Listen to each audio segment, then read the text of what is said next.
Good afternoon, everybody. I have to admit I'm overwhelmed by this enormous interest in this inaugural lecture. I hope I will meet your expectations. You have already had the chance to read the title. So what do I want to talk about? Well, in the beginning, I will give a, I hope, kind introduction into some basics, and then going more to the core of the work, light-matter interactions in stellar atmospheres, which is the main research field of the group here. And then, so to say, on the results on quantitative spectroscopy of mostly massive stars in the Milky Way. This will be another focus of the talk, and then an extragalactic outlook. Of course, we are not limited to our Milky Way, stars in the Milky Way. We can go beyond that. This will come at the end. Let me introduce you the people involved so far directly here in Innsbruck. Miguel Urbaneja, Fernanda Nieva, Wolfgang Kausch, and working on different aspects. And as I'm just 1 year here, there are still some students left at the University of Erlangen. Veronika Schaffenroth, actually, she is here, decided to join us here in Innsbruck. And you see here some other former students. And of course, there is a huge collaboration behind all of this. I actually skipped the name and want to show our international network. Of course, Europe is still a big focus here, but we have connections to northern, southern America, and also here to Australia. And also, this will become interesting for later.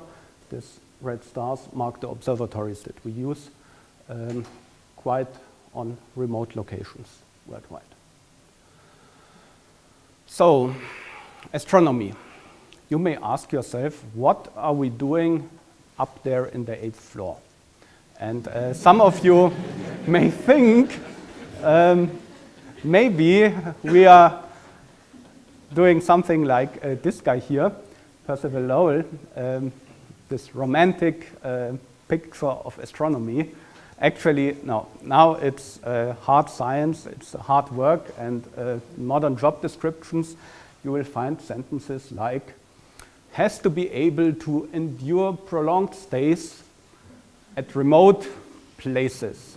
Well, here is one of these, the Institute for Astronomy at the University of Hawaii, where I and half of my students have spent some time, very remote.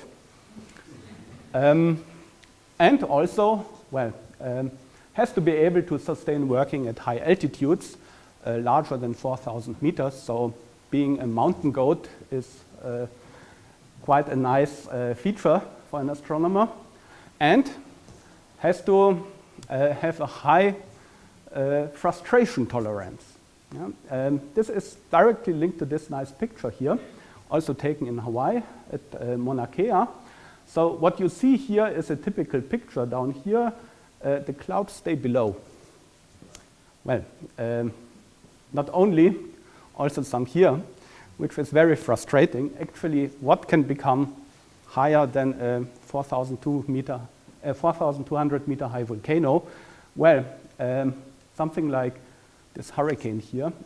I had the pleasure to be observing, or not observing, while it passed Hawaii, big island.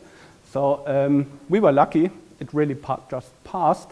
The rainfall, however, was something like 1/3 of the yearly rainfall of here in Innsbruck within a few hours. So I almost got drowned. Well, and then another quality for modern astronomers, they have to have at least a bit of an idea of physics. Yeah? And I want to go into the details now. What kind of physics do we need for our work? And I want to start with some old friend of yours here. This is a term diagram for ionized calcium, so the ground state, the metastable state, and actually just in the laboratories over here, you have learned to control and to manipulate this ion in a very, very deep way work. However, we also observe these transitions in stellar objects, for example, in our sun. And the lines look like this. So this here up here is the famous calcium triplet. These transitions, these are the Fraunhofer H and K lines, transitions from the ground state. You may immediately recognize these funny line shapes, which are completely different from what you would expect from the laboratory, which are something like sharp. These are broad, V-shaped, and so on. Actually, it turns out that this particular shape is very useful because it traces the run of the atmospheric parameters in the solar photosphere. So you can actually use them as thermometers or as barometers. Well, how are they formed? How does this shape come from? I want to give you a very simple introduction how spectral lines are formed in the sun. So if we look at the solar disk, we actually see radiation coming from different layers in the atmosphere. So just in the sketch, here is, so to say, the surface. These are the deeper layers of the atmosphere. And the observer is looking from outside into different layers. Some quantities that are useful in this context is the so-called optical depth. This is the so-called opacity, which is the ability of matter to absorb radiation multiplied by a path element.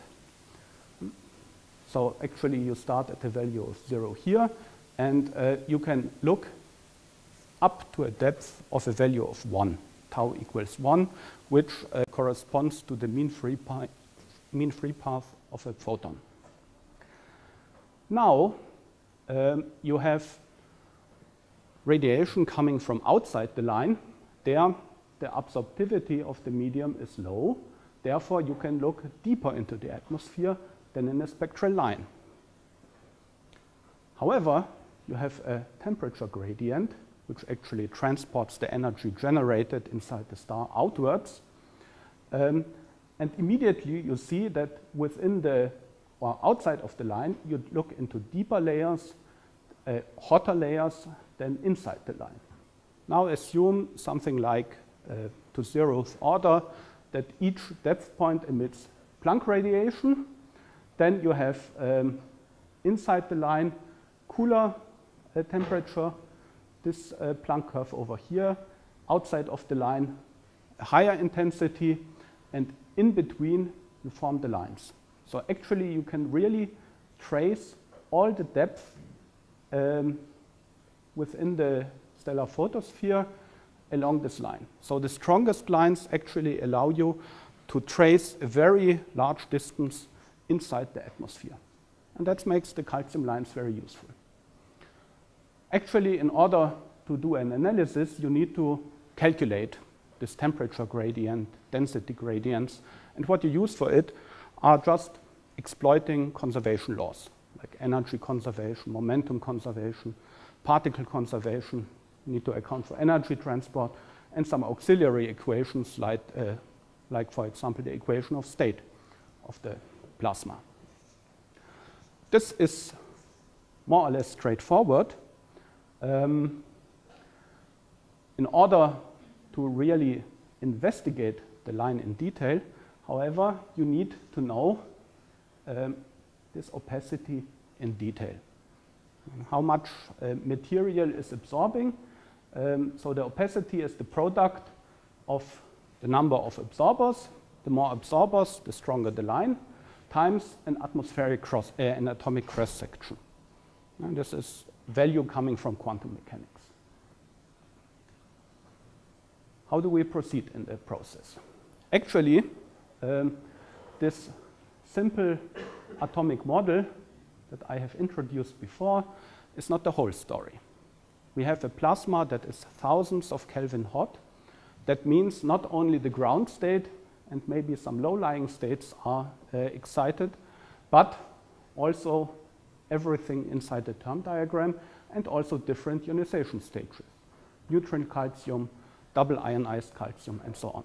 What you see here are the transitions that you actually observe in the sun. So also from high excitation lights. And in order to get a complete picture of your spectrum, analyze it well, you need to know how much particles are sitting in each of these energy levels here. You have not only a single atom, but you have a huge number in the solar photosphere. And microscopically, you have different processes which couple these levels with each other. You have collisional processes by particle collisions, or radiative processes by photon absorption. This can be bound transitions between bound energy levels that you see here, or they can be continuous processes like ionization, recombination, free emission. In order to exploit or to calculate the populations, now you have to choose some approximations because you cannot do it like nature does it. So the modeling approach, the most simple one, is of local thermodynamic equilibrium. What does this mean?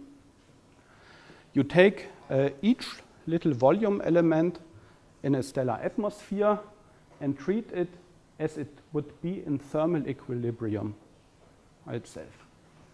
So these individual boxes here, they don't see each other, they don't interact with each other, but they are allowed to radiate photons, and they escape from the star, actually, in this direction. This situation is very easily described in thermodynamics.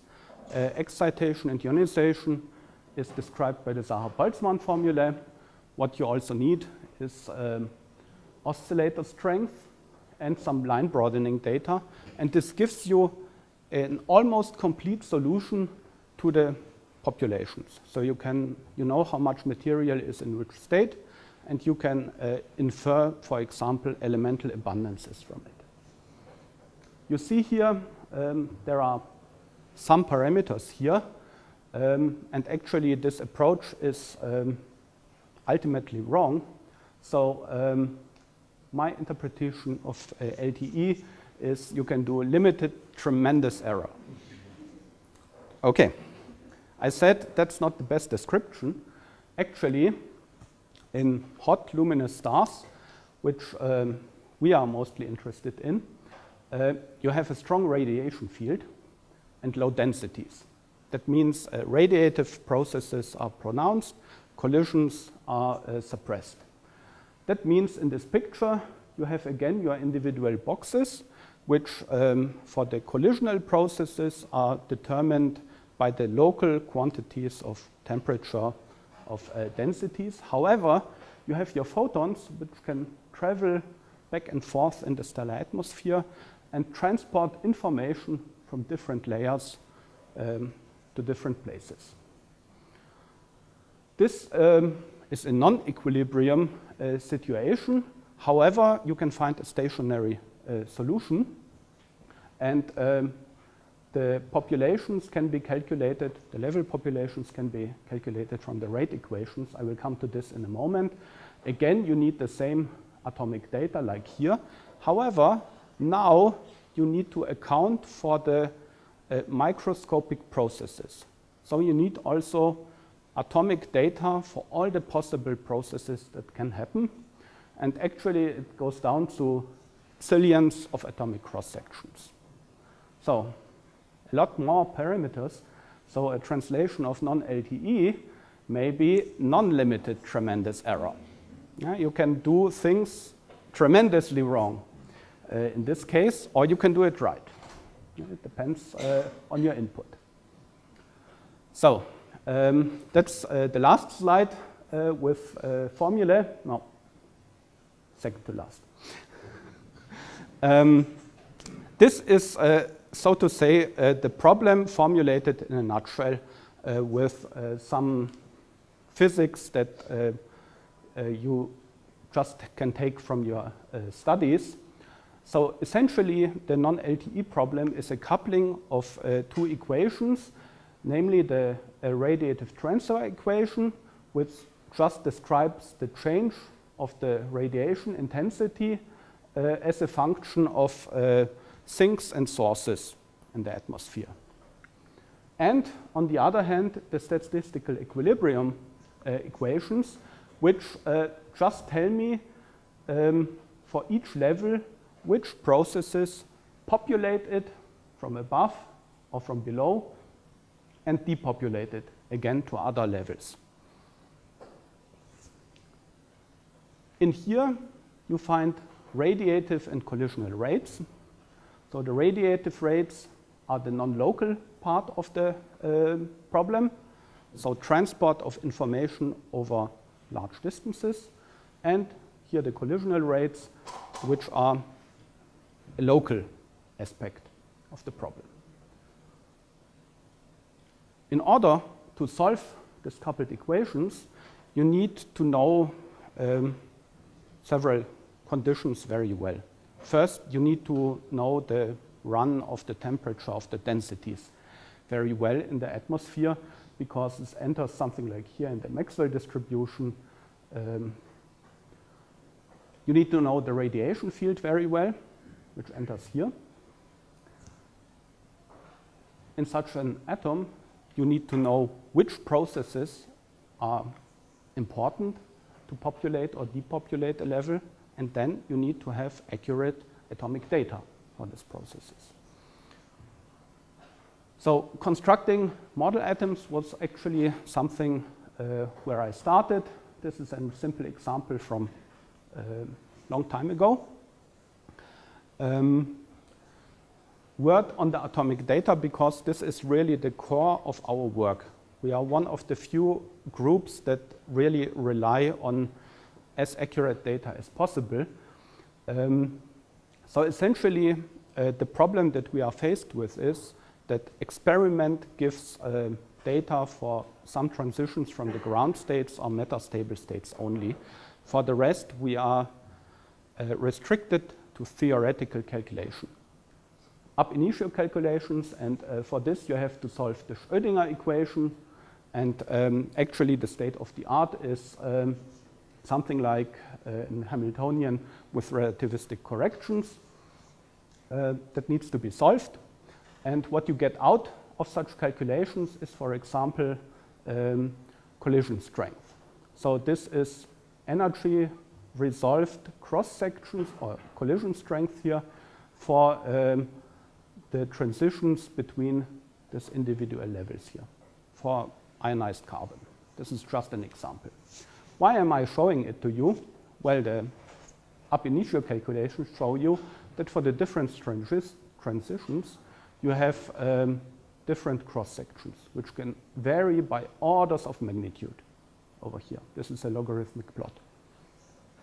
Well, what does the majority of stellar astrophysicists do in this case? They use a very simple to use formula, the van Eigenwater formula, where the input is an omega of 1. So that's like a t-shirt, one size fits all. It's very good. It fits to some of them, like for this. For others, it doesn't fit at all. And this creates problems. Last example in this context. Actually, we need tremendous amounts of data, and that's gigabytes of data on our disks. So one example that may come very surprising to you is for hydrogen. You have learned in the Quantum Mechanics 1 lecture, in theory, to solve the hydrogen problem analytically.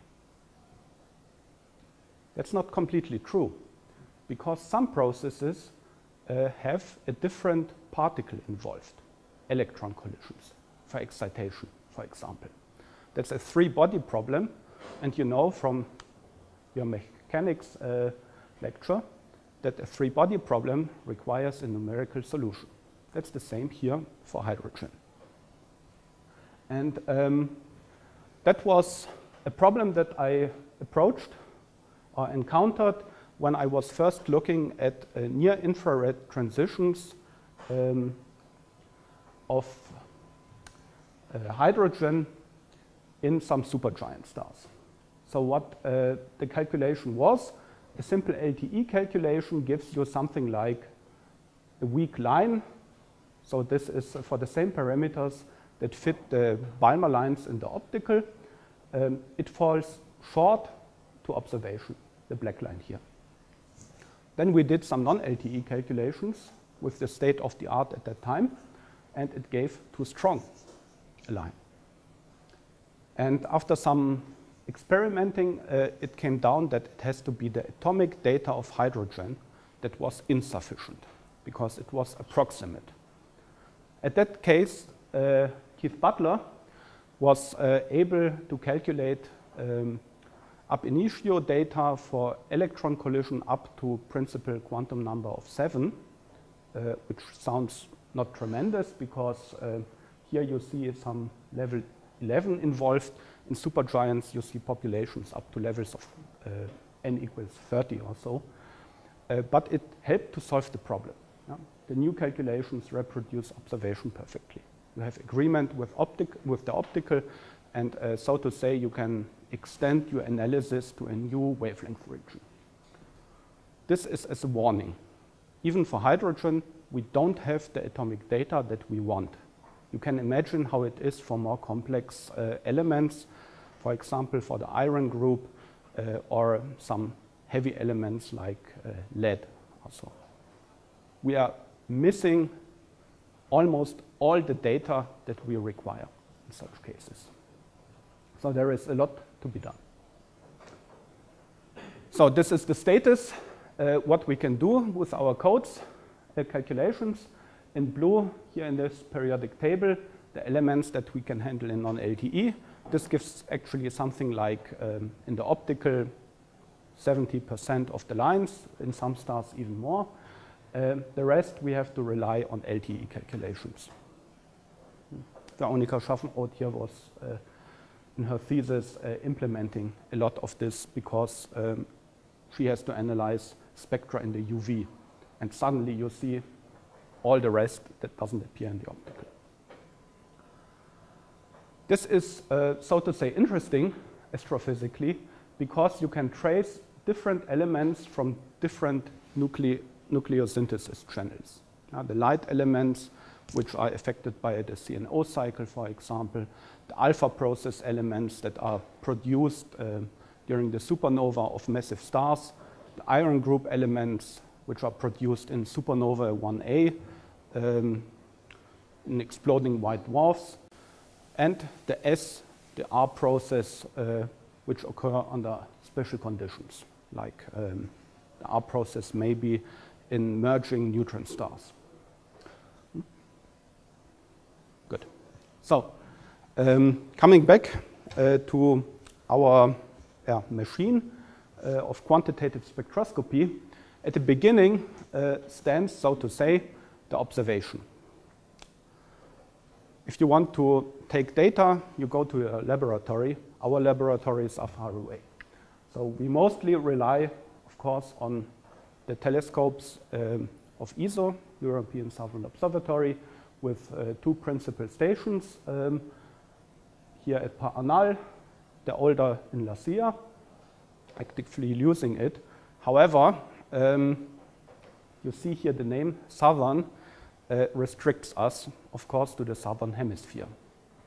That's not very nice. We need also to get some data from interesting objects in the north. Therefore, here are some other possibilities. In particular, we have good connections to Mauna Kea, to Hawaii, so we can use telescopes in Mauna Kea as well. That's not very usual in Europe. These are the instruments. So the ESO VLT, for example, here one of the units, an 8-meter telescope, and the spectrographs. This, for example, is UVIS, high resolution Eshel spectrograph. Here you see the optical bench when it was assembled. Some people over here, so it's really a huge instrument. Over here you see the gratings. For these gratings alone you can buy a house. So this is really big money involved. That's the reason why Austria needed as a whole enter ESO, because in order to be competitive you have to have access to such telescopes and instruments nowadays. One country alone cannot handle this.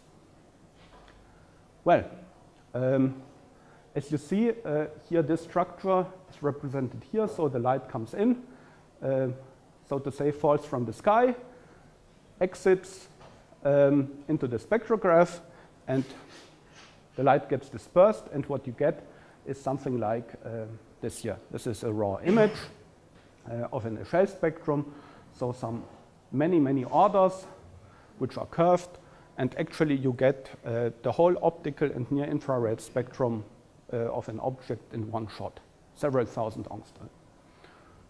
Then you have to manipulate this data in order for it to be useful. So that's the process of data reduction. And this is already the point that Sabine Schindler mentioned.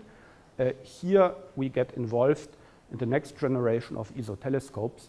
We will provide pipelines to reduce such data, such raw data, from the first light instrument of the ESO EELT, which is a 39-meter telescope. That will be developed here for the spectroscopic part. So when you do the data reduction, you come out with, as I said, the whole spectral range. And this is an example for some very luminous stars in the Milky Way. Of course, very small regions in the spectrum. But for galactic stars, these are bright objects, you get superb spectra. This is something that you can really work with. And they are normalized to a value of 1 here. That's usual. Here, spectral resolution. High resolution means really high resolution. What we are observing. So we can, of course, take spectra of everything in the sky. What we are interested in are massive luminous stars. What you see here is a Hertzsprung-Russell diagram.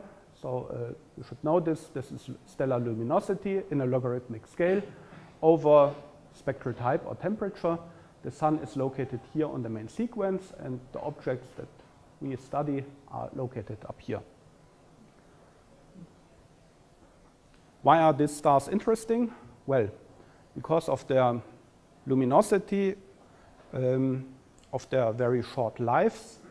They are actually drivers of the chemical evolution or the evolution of galaxies. Yeah, they are the main sources for UV radiation in galaxies. They are important sources of energy and momentum through supernova explosions, stellar winds. They trigger star formation. They produce the heavy elements that we observe. At the same time, they are very luminous.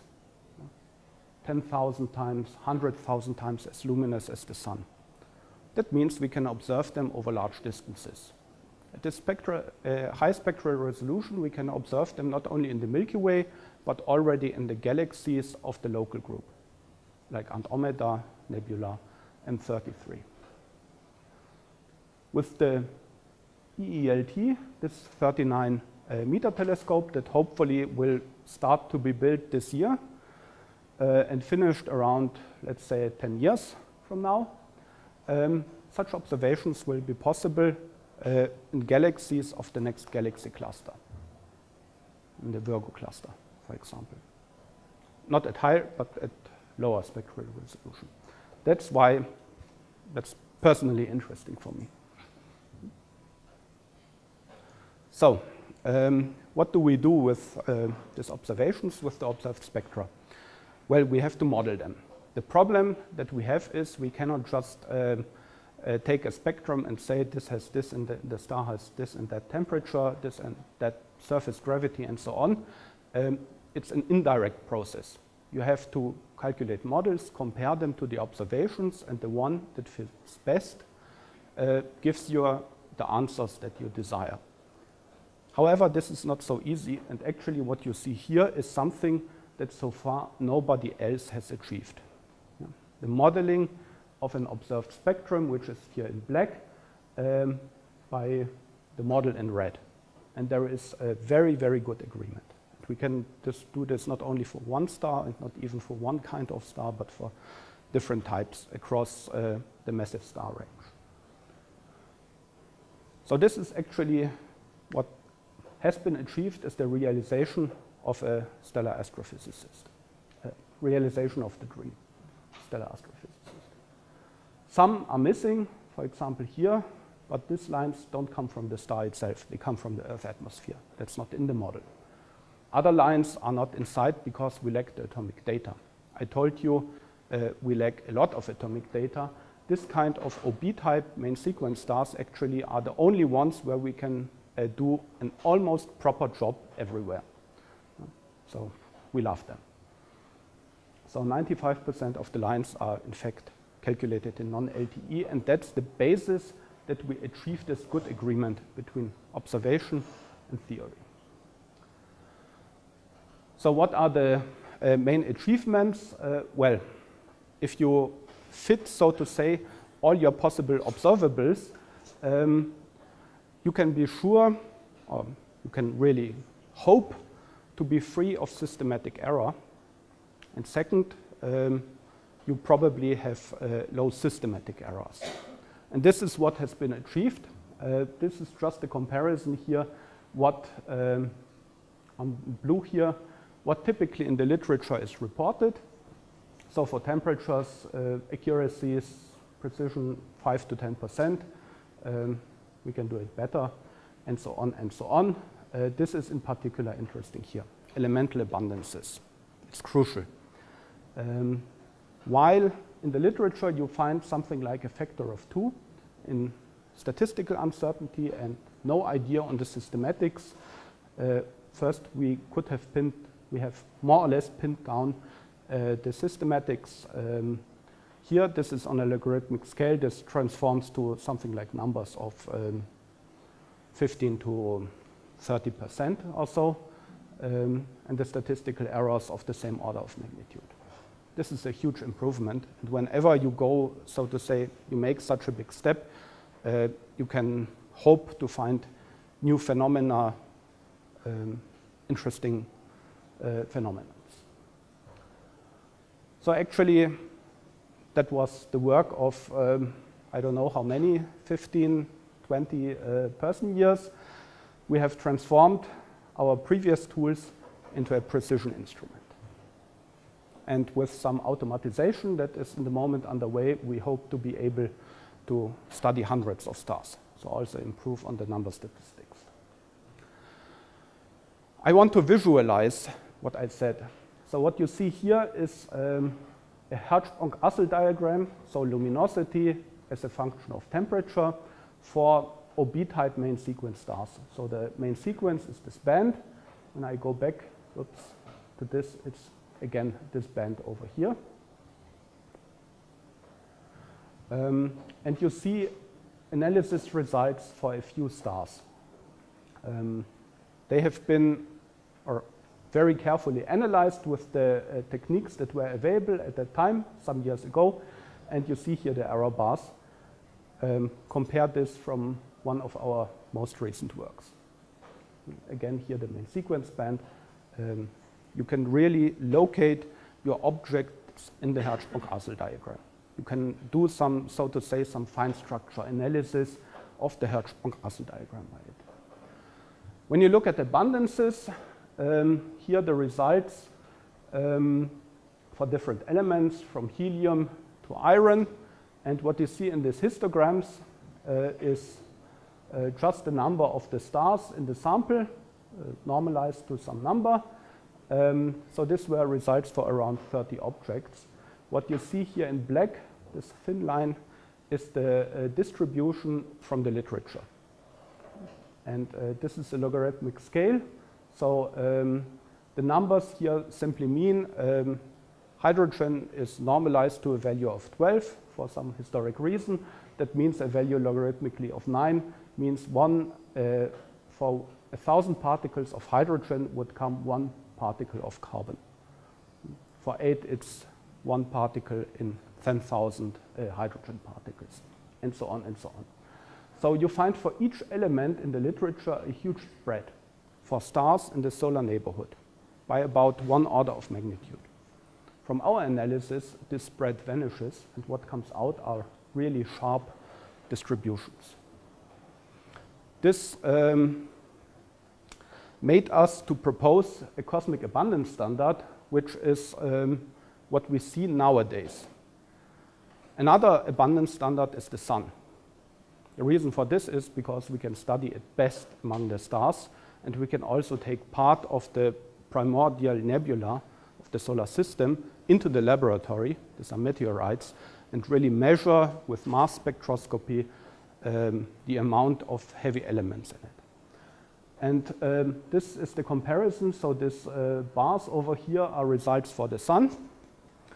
And what you see here is essentially that the stars today reproduce the abundances of the sun, an object that is 4.5 giga-years old, 4.5 billion years. I will come to this in a minute. It's interesting to compare the abundances derived from the stars for literature values for the abundances in the interstellar medium. So you see here the distribution for the stars. For the interstellar medium, you find lower abundances. The reason for this is part of the heavy elements are locked up in dust.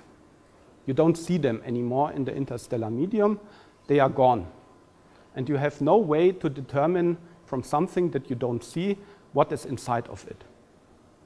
But you can do it indirectly by comparing these two values. That means the difference is inside the dust. This provides for the first time very tight constraint on the chemical composition of the dust in the solar neighborhood. That both distributions are quite homogeneous means also that some mixing mechanisms have to be extremely efficient.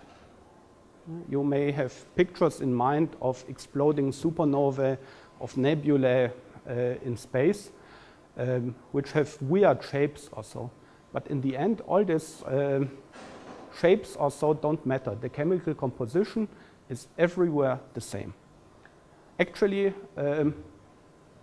something like in parallel to this work, some other group produced another view on the interstellar medium. I learned of it later. What you see here is a radio image of a tiny part of the Milky Way. So this is here the galactic equator, so the galactic plane, a few degrees above it and a few degrees along the Milky Way. The full moon would be something like a small dot over here, or not so small dot. What you see here is just the radio image. So you see structures like shells.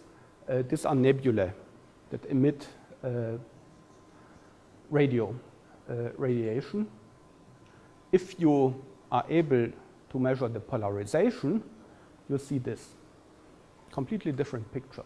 This is something like, you see here also the stars. This is more or less the traditional view.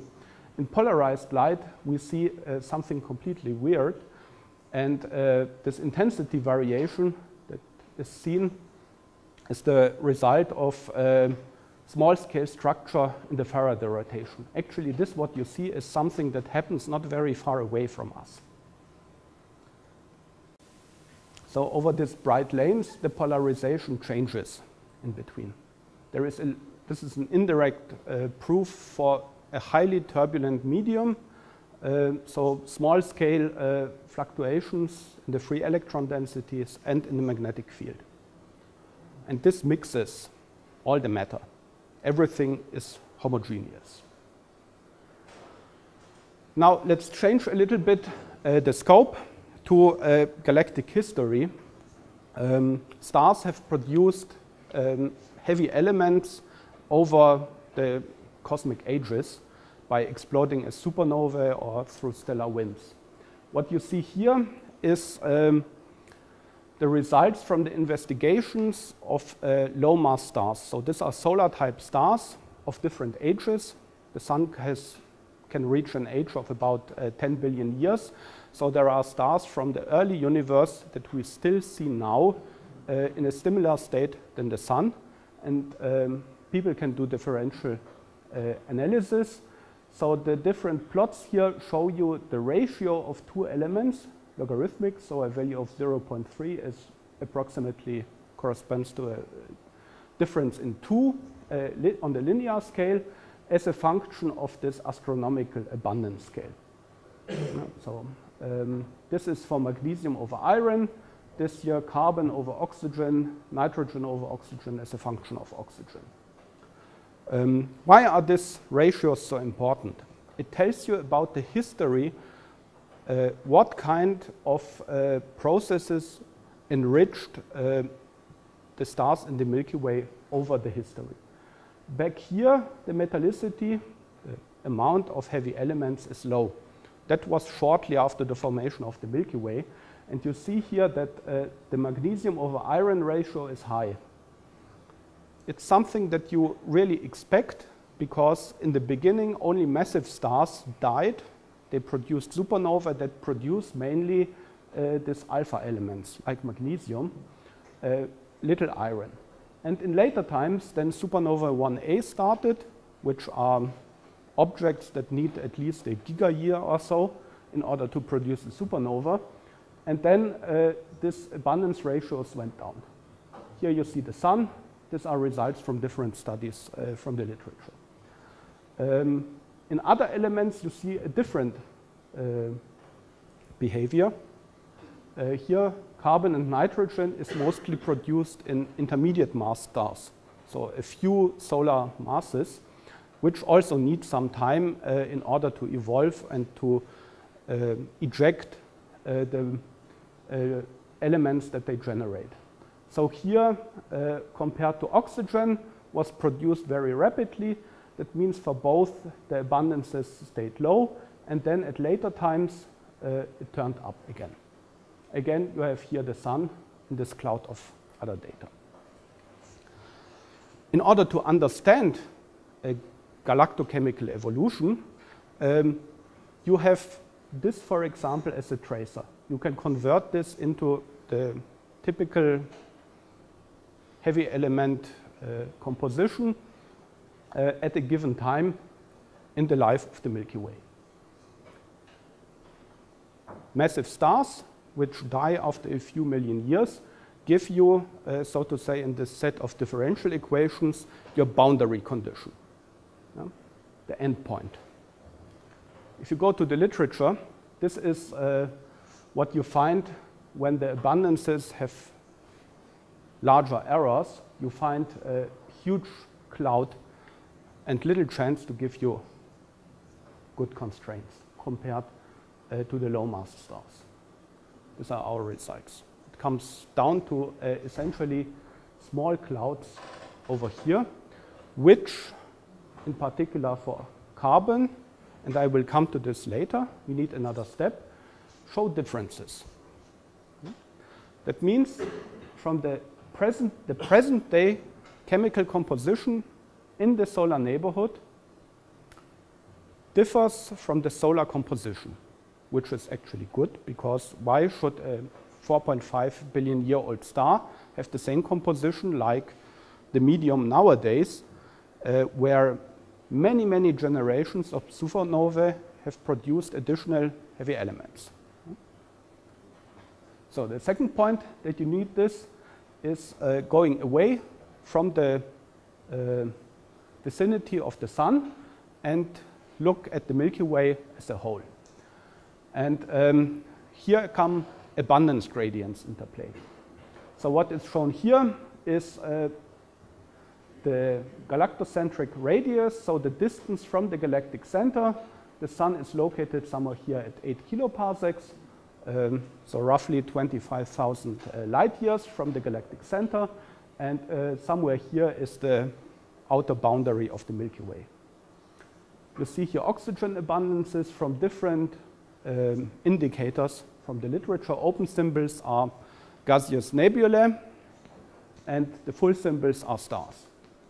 And what you see here is at each point there is a tremendous spread in abundance, 1 order of magnitude. It's very difficult to account for it in a simple picture, and in order to cope with it, theorists came, of course, up with nice ideas how to work with this, namely that you have strong gas infall.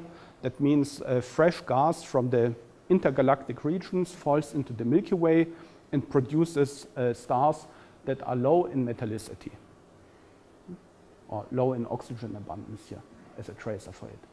Or that you have local retention of metals. So if a supernova explodes, so to say, clumps of heavy elements just produce new stars and produce stars which have high abundances, objects that have high abundances. Overall, the state in the moment is that you have a complex picture of abundance gradients from a relatively simple analysis. These are our results, still not published. Here for oxygen, magnesium, iron, this scale is actually, you see here from 10 to 6.5, 8.5 to 6.5. This is much smaller, and you find homogeneity at every point, more or less. So like in the solar neighborhood, you find similar conditions everywhere else, and it tells you that galaxy-wide the mixing is very efficient. That's the new point in the in this picture of galaxy evolution. If you do a complex analysis, all these weird features disappear, and everything can be explained by very simple theory.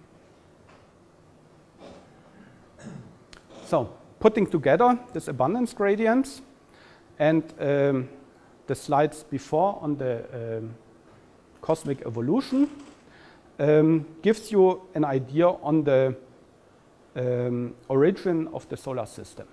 Why does it give it to you? What you have is the now born stars have the same abundances like the Sun. Shouldn't be, because elements are enriched over cosmic time. On the other hand, you have cosmic abundance gradients, which mean further inside the Milky Way, you have higher abundances than outside. Now you can apply, so to say, corrections of the abundance gradients, as well as theoretical calculations for the enrichment of the elements over time. And then you find the place somewhere here where the abundances of the Sun match with the other observations.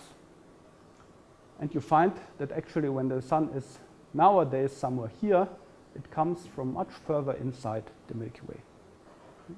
It's not only the next spiral arm, but a previous one. Radial migration has taken place within the Milky Way. That's actually a concept that also came up from theoretical considerations only a few years ago. It fits perfectly into the most advanced theories. We are not the first to propose this, but we can have very tight constraints on it. Okay, now it's time in the few last minutes to leave the Milky Way and give some extragalactic overview in this context, because, as I said, we can not only observe the objects in the Milky Way, but also in more distant galaxies. And so far, the bulk of the work on the chemical composition of galaxies in the universe comes from gaseous nebulae. These are here is an image of a galaxy in the light of H alpha, recombination line, which pronounces the region where you have nebulae. This produce emission line spectra. Emission line spectra are so much easier to get than absorption line spectra from stars. That's, it was the way for decades to get spectra from distant sources. One problem from it is that you have access to very few elements, mostly helium and oxygen. There is little work on other elements, and something like iron also, no chance. You will never get any reliable data from nebulae. But now we have the stars. We have very luminous stars available, and we can actually verify these previous studies over here and also extend them to other elements. In order to do so, we have, of course, to make some restrictions. We cannot do it at high spectral resolution anymore in every galaxy. In some of the local group, yes, but not everywhere. So what you do is restrict the spectral resolution. You get more signal per spectral resolution element, and with the new instruments, it allows you also to take multi-object observations at once. So essentially, you generate a mask in the field of view of the telescope. You put your slits on many different objects and get something like 20 of them for the cost of previously one. This is an example here in the Wolf-Lundmark-Melotte galaxy. It's very close by, but at a factor of 10 more distant, we already have also observed stars. This is mostly the work of Miguel Urbaneja, who is now here my assistant. These are results from a comparison of nebula abundances, which are the full symbols here, with stellar abundances, the stars. Again, this plot of abundance versus this is a radius in the galaxy. Forget about the units. Here you are inside the galaxy. Here you are in the outskirts. And from this analysis of the nebular lines, these are actually have to be done in a very easy way. You measure some line ratios, look into some tables, which give you abundances. It's that simple, something that you can do within a few minutes. Such a method, of course, is prone again to systematic error, and depending on the calibration that you use to turn your observations into elemental abundance values, you can have something like very discrepant, too high oxygen abundances from the nebula compared to the stars, or different slope, or in this case, quite some good agreement. The power of having an additional indicator is it allows you to investigate sources of systematic errors. And this is something that we have done so far now for around 13 galaxies. And in the context of galaxy evolution on a global scale, one important plot is that of the mass. So this is the mass of a galaxy metallicity relationship. Again, these brackets here mean logarithms, so relative to solar. Solar values would be at 0. Here you have 3 times solar, 1/3 solar, and so on. Down here, 1/10 solar. And this is the picture that we get from stars in galaxies. So what you see is more massive galaxies reach higher values in metallicity and heavy element content because you have more star formation, more stars produced through supernovae, stellar winds, more heavy elements. And this explains it nicely. Now you can compare to nebular studies. And that was a nice work by Lisa Cooley, who is a person who is working in the nebula community herself. She was taking a huge sample from the Sloan Digital Sky Survey. So these lines here represent averages over 10,000 of galaxies that have been analyzed using different prescriptions. 10 different prescriptions for turning observation into abundances and 10 different answers. Most of them are completely different than what we find. Interesting point is there is a way to analyze nebula in a better way. It's more time consuming because you have to find very, very weak lines in the spectra. This requires a lot of observing time. So this was not feasible with this Sloan Digital Sky Survey data, but the green line is something that was produced by stacking spectra. So you have 10,000 of spectra in such a mass bin. Why don't you just co-add all of them and boost your signal? And suddenly these lines appear and provide you with something like this line here. There is a quite good agreement with this stellar work. So this gives us confidence that we are really on the way to contribute to improving on the understanding of the formation and evolution of galaxies and of the Milky Way in particular. So that's, so to say, the end of my talk. Question is, of course, where to go from here. First thing is, I was not mentioning it here, but using this new analysis techniques, we have now something like a dozen papers to publish from new detections. Having minimized your error bars, something like new classes of chemically peculiar stars appear. We have one object which looks like it's a bare stellar core. Something very fascinating. It has somehow removed its outer envelope. It's completely inconspicuous, looks like an inconspicuous main sequence star, but we are sure it's a bare stellar core. We have to publish this abundance gradients and so on and so on. So this will keep us busy for some time.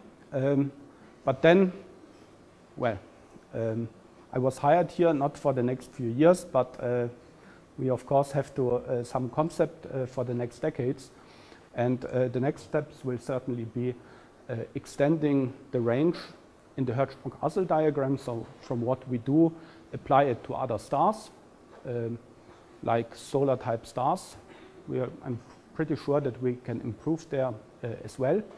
So there are already the first bachelor's thesis starting on this.